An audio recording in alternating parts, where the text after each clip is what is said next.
Hey guys, so today I'm going to be showing you what's in my everyday makeup basket for September. I am bringing it back.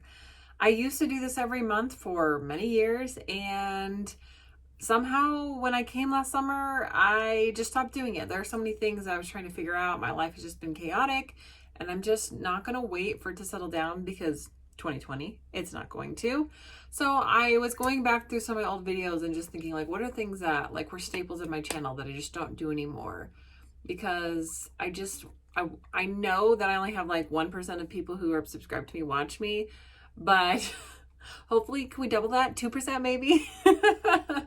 I just feel like I want to try and put some more effort into my channel again and make it something more that I enjoy, especially with winter coming and I'm not gonna be able to get out of the house as much. I need something else to do for me, and I need to stop buying clothes. So let's do this, okay?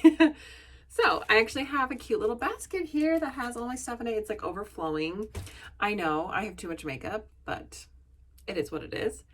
But these are all the things that I'm going to be using for the next month, for the rest of September, and then I'll go through and use them until I do my next video next month. So I think it'll be pretty fun. So some of the reasons why I like doing this, and I would encourage you to do this, is if you have a larger collection of makeup, sometimes it's easy for things to get lost and then you don't use them, and by the time you go to use them, they're already old and yucky. And I just want to make sure that I'm like using things and also going through it and being like, is this still good? Is it not good? Do I like this?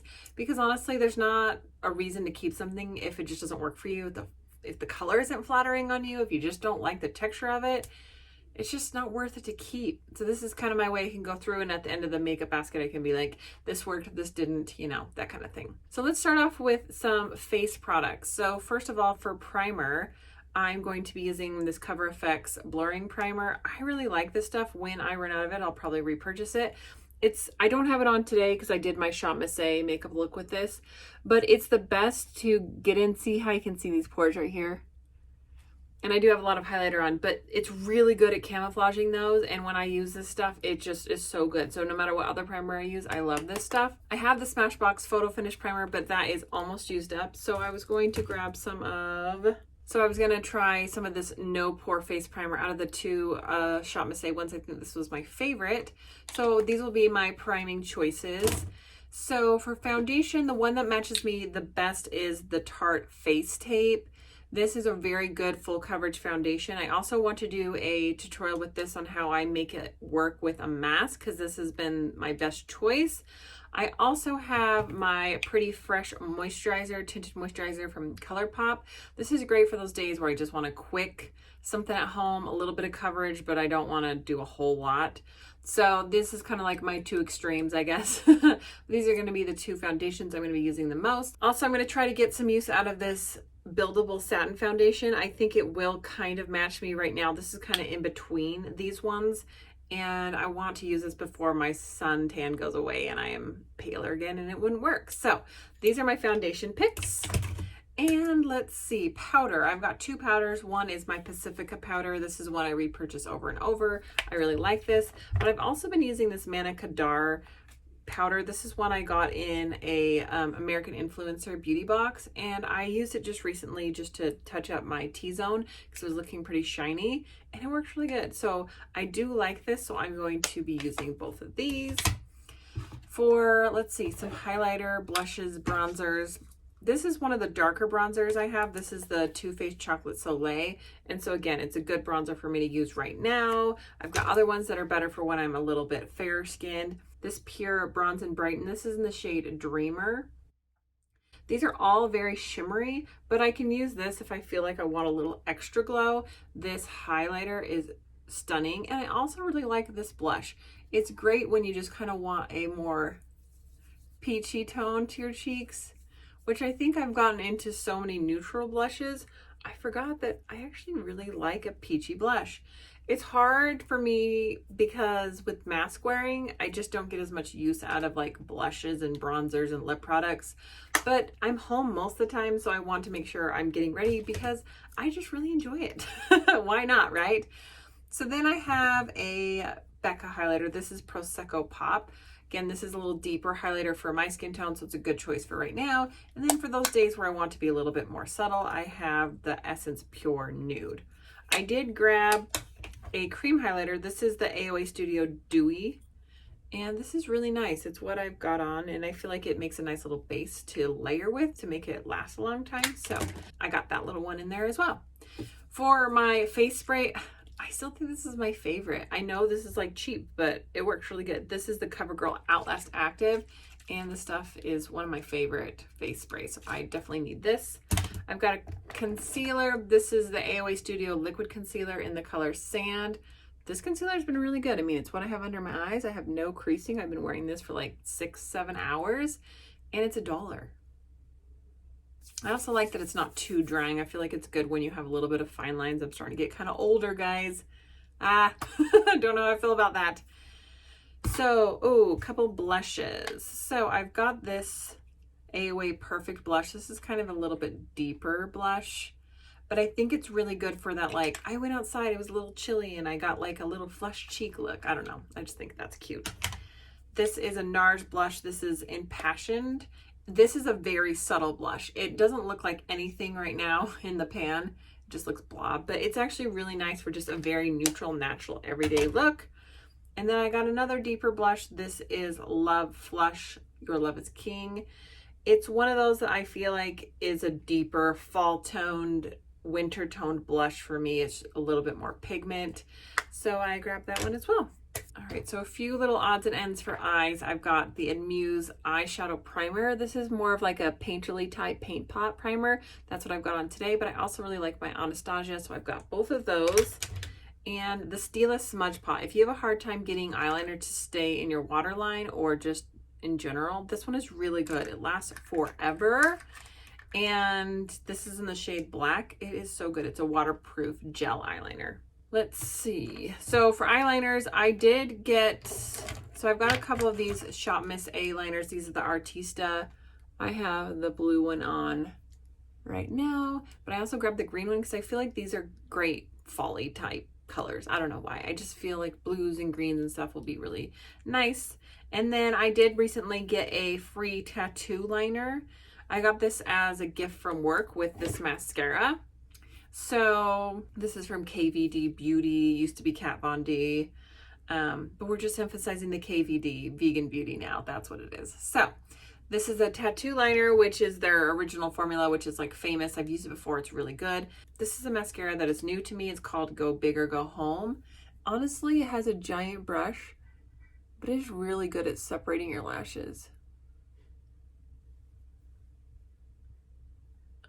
So gonna have that in there for my mascara. And my e.l.f. brow pencil is the one I use most of the time. This one's a little warm for me. This one's a little bit cooler. I just use the shade Taupe. And then we are to the rest of my eye products. So I got these ColourPop singles on sale, and they were, I think, being clearanced out or something. Oh gosh, I just dropped one. Well, this one came undone, but this is the shade All In. It's really pretty. It's like a burgundy shade. And I got the shade Arrow. So both these shades are pretty. They're also pretty together. And then I got this one, which is Party of Five. This is a beautiful topper. So I use a lot of these for like quick eye looks. Like I'll just pop one on like all over. And then Party of Five is more of like a transitioning one. So if you have that and this, you can kind of put this shade over, or transformer is what I'm saying. It kind of transforms the shade, and like it's really fun to pop on the lid. So I have these, and then I grabbed another one that I had just to, you know, complete the look. This is Fringe. This is great for inner corners and things like that. So for palettes, I picked 3 palettes. I thought, let's grab Subculture again. This is a palette I haven't used in a really long time. I got this as a gift from a subscriber, and it has these really yummy fall tones. So I was like, you know what? I know this palette is a little finicky, but where I am home most of the time, I can play around with it a little bit and see what looks I can come up with. Let me know which of these palettes you want to see a makeup look from this month. The Immerse palette is my newest palette from Shop Miss A. This is the one, I've got this blue eye look. I posted that video just before this. So if you want to see the look I made with this, you can check that video out. But it has so many fun colors and I've really liked it. It's like a pretty decent palette and I feel like it has a nice variety of like fun shimmery tones, and the mattes are decent. You just, you know, got to work with it a little bit, but not bothered. Then I wanted to pull out something I hadn't used in a while, and that is my Lorac Mega Pro 3. This has so many neutrals, some plummy tones, but it has these really yummy bronzy shades that I'm just like, yeah, I'm gonna fill that. So also the silvers and the black, I feel like there's so much that I can do like kind of fall smoky eyes with that. So let me know which of those palettes you want to see a makeup look with between Subculture and the Lorac. I already did one with this one. I guess I could do another more neutral look with that, but we'll see. All right, lip colors. So for some reason, I've been really liking the NARS lip shades. This is in Anna. This is one of my favorite lipsticks. I've had it for a while. It's a really nice berry plum shade. This one is in Kate. It's a more deeper purple. See, like, can you imagine like that plummy eye with that, with this? So pretty. Maybe that's what I should do. Let me know. Then I've got one of their lip sticks. No, Velvet Lip Glide. This is in Dance Tarita. I don't even know what that is. It's a hot pink, but I figured with all those like neutrals, you know, the pop of pink, whatever I need like a pop of pink recently, I go for this. I used to really like the MAC. There was a MAC hot pink one, but I decluttered it because it was super old and I was like, no. All right, this Urban Decay lipstick is also one of my favorite everyday shades. This is in Back Talk. It's a little lighter than these ones. You can see I like very similar tones there. Very fallish though. This is Nude Beach. This is what I'm wearing. This is from Too Faced. Very beautiful. Like, you've got a smoky eye, need something neutral. And this is Taffy. This is similar to that, but it has a peachy tone. And I just felt like with the peachy blush, that would be really pretty because it's still nice and natural and light. Not too much, but very wearable. This is Anastasia. This is in Dead Roses. This is one of their matte lipsticks. And this is just, to me, like a great like gothic-y type smoky lip when you just want to have like an edgy look. Very pretty. This is a Bite Beauty Amuse Bouche liquefied lip in Demi Glace. I'm running out of room on my hand, but this is a deep like brown, again a very like dark lip. Then I got a couple glosses. So this one I'm probably gonna end up using up. This is the Huda Beauty Snobby. Very pretty glittery gloss. This one is a diamond lip gloss from Shop Miss A. It has more of the purple tones, but see, layered over this, it just gives it that like fun iridescent look to it. And this is one of the Buxom lip creams. This is the full-on lip plumping cream. This is in the shade Blushing Margarita. This is a great everyday shade too, but I recently got like educated from Buxom, and all their products have plumping agents in them. They're from the Bare Minerals family, but they use more natural ingredients, so they're not as harsh. So they don't use things that are gonna like hurt as much as some of them. So I got this, thought I would try it out. Give me a little plumping action, even though no one can see my mouth. Do it for the gram. Anyway, that's everything in my everyday makeup basket. So I will be creating a makeup look with these products for you guys. I'm trying to bring it back old school. So I hope you guys enjoy. And if you're new to my channel, make sure you subscribe. And I would love to have you guys follow along on my journey. And yeah, I'm been here for a while, but I'm trying to come back to my roots a little bit and throw in some more makeup. Thank you guys so much for watching. Bye.